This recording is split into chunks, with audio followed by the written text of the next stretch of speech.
XP485. By all means, everybody, start sending the cash apps, okay?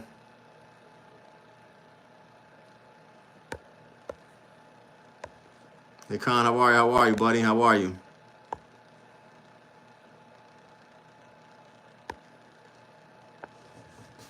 Yep, you're right. I am chill as fuck. I can talk all day about finance. I can talk all day about money. I can talk all day about building generational wealth. So absolutely, ask away.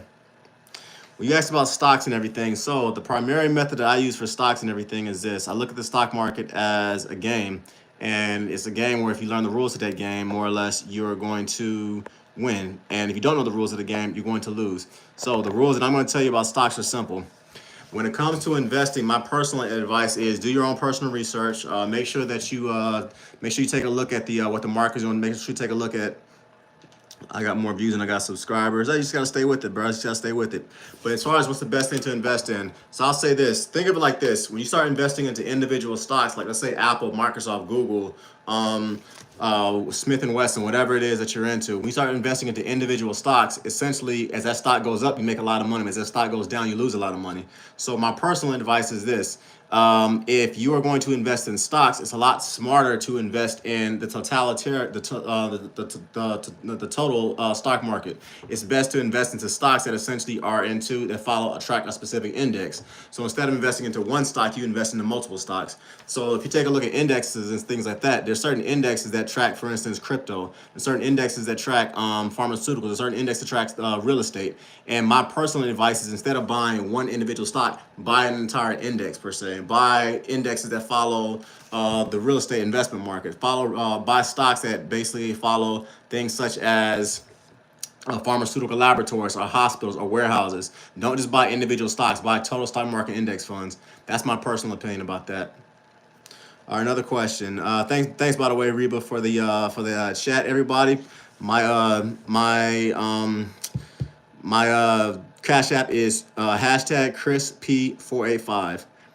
Indexes are the big cap are for big capital investing. No, they're not actually. If you go to fidelity.com, if you go to Charles Schwab, you can buy partial indexes. What that means is that instead of having to drop $3,000 to actually start a fund and then having to drop another, let's say $500 to buy an index, you can spend $1 and buy the total indexes that track things like pharmaceuticals and stuff like that. You're right. You don't need to do well. You're right. You can't. You can actually buy $500. You don't need $500 to invest. You need $1. So go to fidelity.com, go to charleschwab.com, and you can spend $1 and invest in any index that you want. What's the Rockefeller method? Very dope dude. Essentially, it's a real estate. I'm sorry. The Rockefeller method is essentially a waterfall. Revocable to irrevocable trust method that John D. Rockefeller set up. So what that means is that before his kids died, he set up revocable trust for them. He basically watched what they did.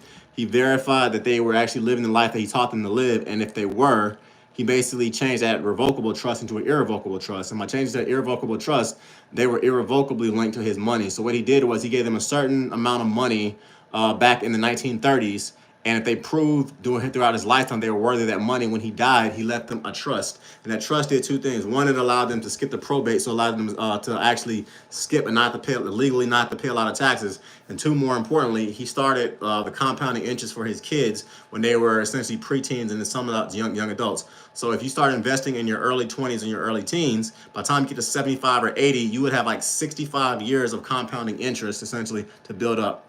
So as a result, if you invest, let's just say $5 a day from the time that you're 5 years old to the time that you're 70 years old, you will literally die with over 50 million with the M dollars in the bank. So that's essentially what the Rockefeller Trust does. He set up trust for his kids, and then as his kids got older, they set up trust for their kids, which was his grandkids. And as his grandkids got older, they set up trust for their kids, which was Rockefeller's great-grandkids. And that thing just kept rolling. So as a result, 100 years after John D. Rockefeller is dead, he still has over 11 billionaires with a B in his family. That's essentially the rough and dirty of the Rockefeller Trust. My personal advice is if you're serious about it, reach out to a very good investment banker, reach out to a very good probate lawyer, and they can walk you through how to set up a irrevocable trust. It costs about $10,000 to $15,000. I personally believe that it's worth it, just because at the end of the day, you're going to make so much money. You're going to save so much money in taxes that it's going to more or less allow you to build generational wealth. So hope I answered your question. Anybody else?